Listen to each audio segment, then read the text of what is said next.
AKAPADers. Thank you for joining me. Now, welcome to the greatest animation epic of all time. And it starts right here. DC Comics Animated Universe. Stick with me. Justice League Flashpoint Paradox. Now, any of the comic book faithful, we know this story, we know this scenario as Flashpoint. It's mostly a Flash franchise event. Now, they've done some of this. I think they pretty much done it in the Flash TV show. It is definitely the point, pun intended, of the new upcoming Flash movie. But guess what? This is probably going to be the best it's ever going to be. Now, we have a lot of elements. We have a lot of things to discuss. And I guess I have to do I have to do it? Do I have to bring you up to speed of what the hell a Flashpoint even is? Let's get through that intro. Rock and roll. I love you, and let's do this.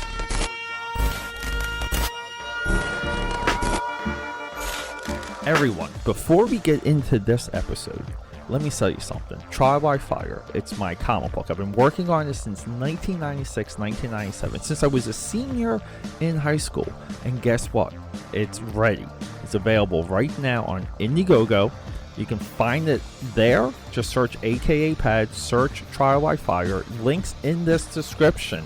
Check it out. I'll appreciate it. Let's start talking about some movies. Oh my God. Okay, so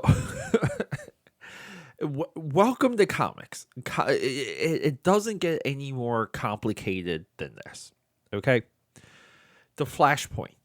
So the Flash character we know can run really quick. Now, they were doing the Flash comic book. And they kind of had this spin-off miniseries that they were going to call Flashpoint. And the hook of this whole miniseries was that the Flash we were going to see a bunch of like alternate versions of our favorite DC characters created by one of the Flash's enemies, the Reverse Flash. And all of this was this access point, we'll call it, where the Flash uses what's called the Flash Force now, or the Speed Force. Might as well just call it the Flash Force. It's this thing where the Flash can kind of run through time and within time. It's confusing, and every time we see it, every time we hear about it, it's explained a different way. Every time it's used, we're using different rules. That doesn't mean it's not good. That doesn't mean it's not entertaining. Okay? It's entertaining. So during the course of this miniseries, please stick with me. During the course of this miniseries, the editors of DC Comics had this really bright idea of looking at their sales. Like it's almost like the DC editorial had a flashpoint of their own. Okay, all these convergence points kind of like hit at the same time, and a lot of it was the future of DC Comics. Now, this is something very relevant even now.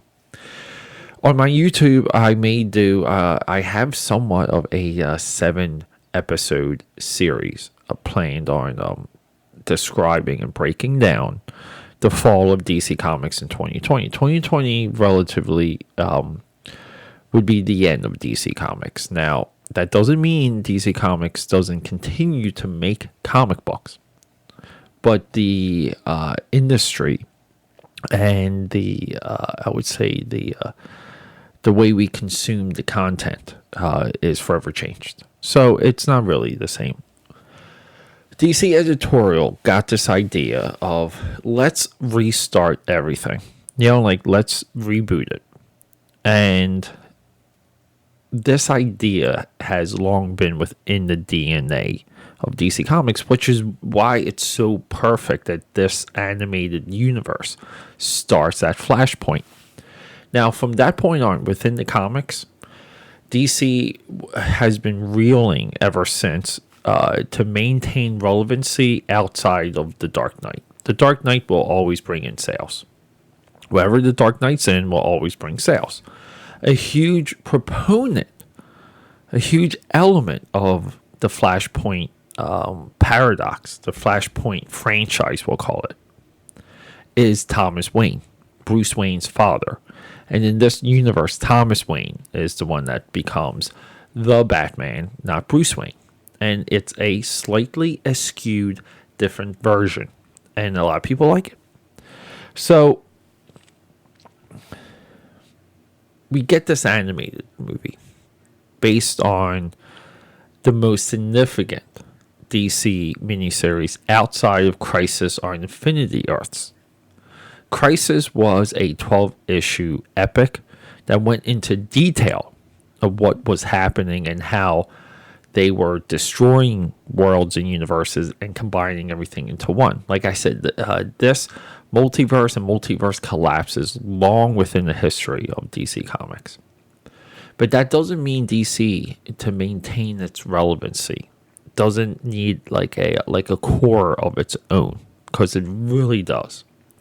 You need a core and you need offshoots, but you need a tight core.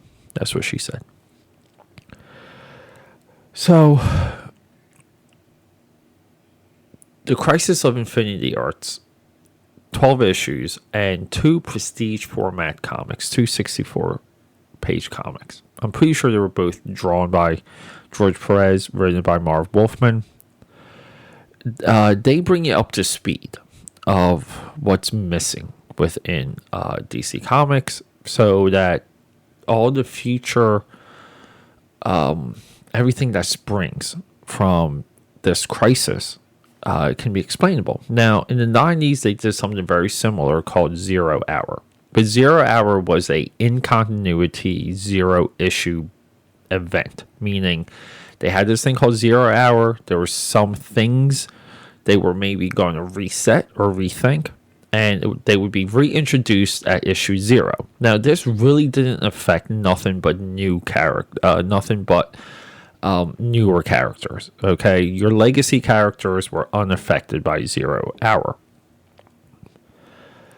And now we have this. So Flashpoint completely dismantled DC Comics. Now, that went on to what became the New 52. The New 52 launch event is essentially our next episode. 303 is an adaptation of what we now call Justice League War. It's a formation of the Justice League versus the one and only Darkseid. So that's kind of cool. I really enjoy how these animated movies parallel the comics, and it kind of shows you like how quick and accurate they are. Because holy crap, like we get these adaptations a few years after these comic book events come out.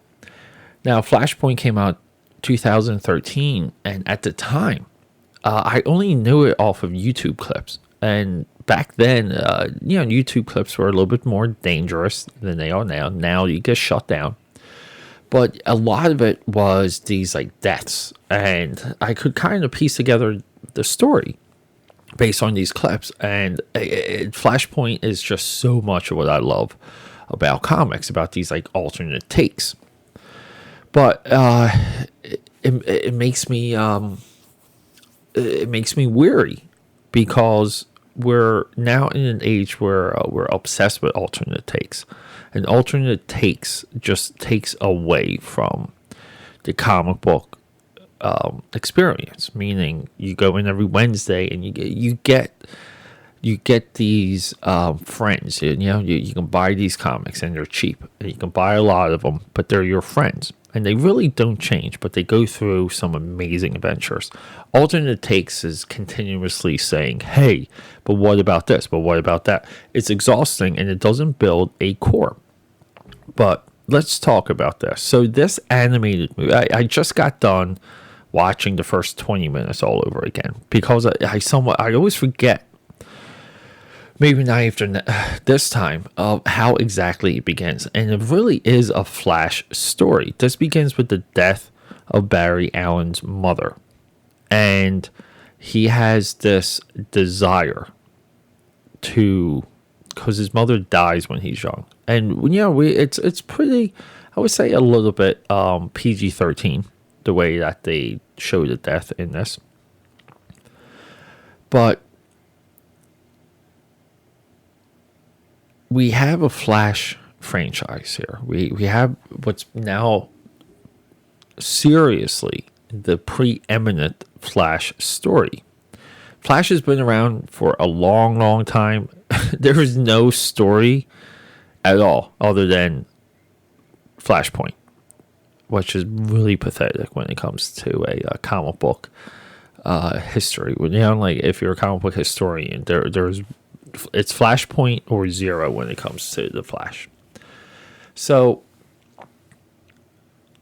it goes from the Flash as a child, and it moves forward to him regretting everything as an adult.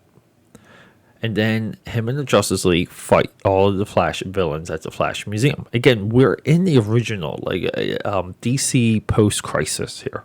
I think as we call this Earth Prime. Which is, anyway, that just frustrates me. So we're at Earth Prime, and we're all of our versions of Captain Atom, Superman, Batman, everyone, Aquaman is Earth Prime. We fight the Flash villains, and then essentially we get into Flashpoint. And Flashpoint just happens when the Flash is running. Now, the rest of the movie's going to unravel that. But it's a pretty good beginning. It really is. The unsung hero of this movie is Phil Barassa. I'm butchering that name. Phil Barassa. His character design is, oh my God, it's so interesting, fun, immaculate, aggressive. It's 90s. It's disproportional. Anime, American. There's just so much happening with these character designs. It's fantastic. Very reminiscent of some of the Street Fighter 2 character design artwork that I love.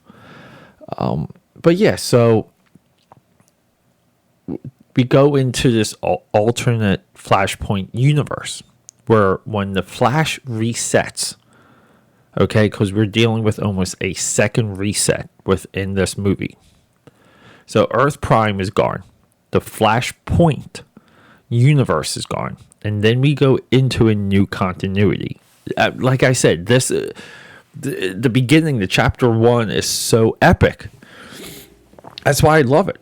And we go into Justice League War, which is a new introduction. These characters are going to meet each other pretty much for the first time. And they're going to fight Darkseid. And, they're not going to kill him, but they're going to win. And then here we go. We're off to the races.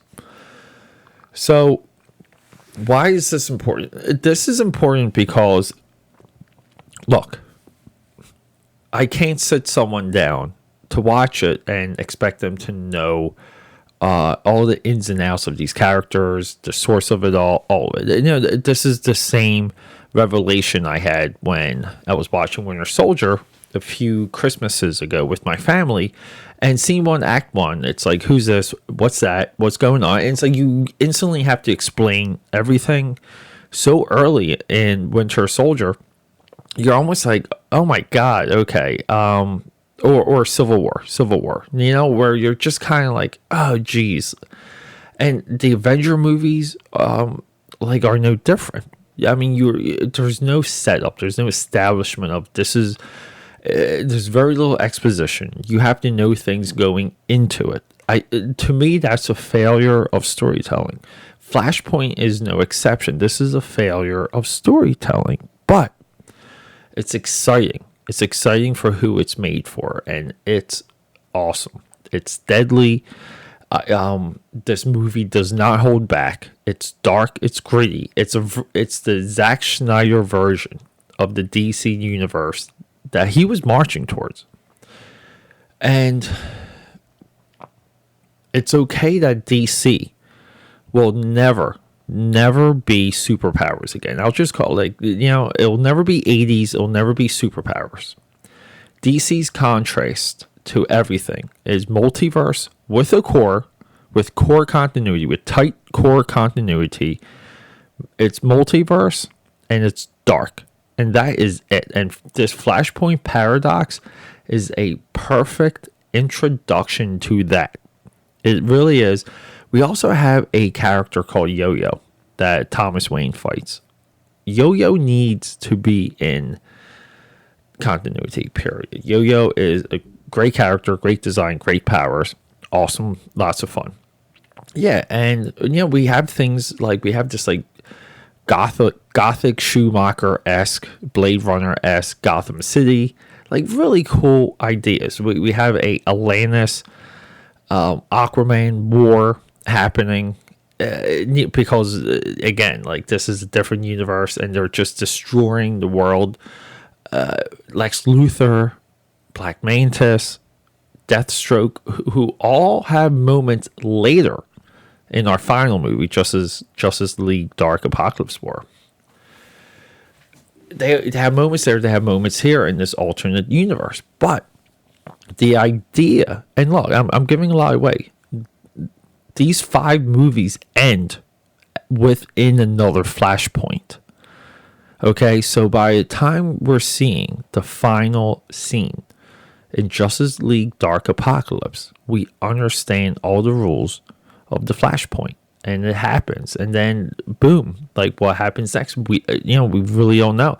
The next one to come out after that was a Deathstroke, a Terminator Deathstroke movie, and that could just be a one-off. I don't know. So the one quick thing to understand about a lot of this is that these movies, they're a part of their own continuity, but if you look at the release schedule of the DC animated movies, there's a lot of in-between movies that don't apply to this continuity. That's where it gets geeky, nerdy, Doctor Who-y, and it's frustrating. So I'm here to guide you.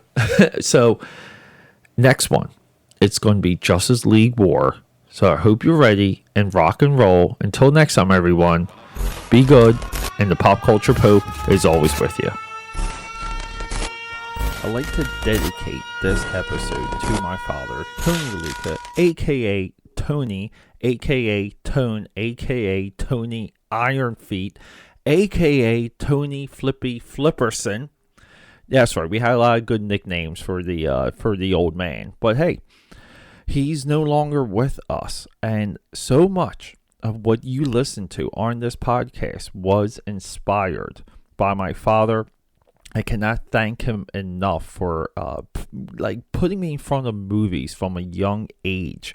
We're talking recording VHS tapes, like on Cinemax, on HBO, back in the early days, like actually going through the TV guide, finding a movie and hitting record. And we were building our own library from a very early age of VHS tapes that we recorded off of television, and taking me to so many movies when I was younger. It literally became a part of my family's fabric. Tony, I love you, buddy. You're missed. And let's just keep going. Rock and roll.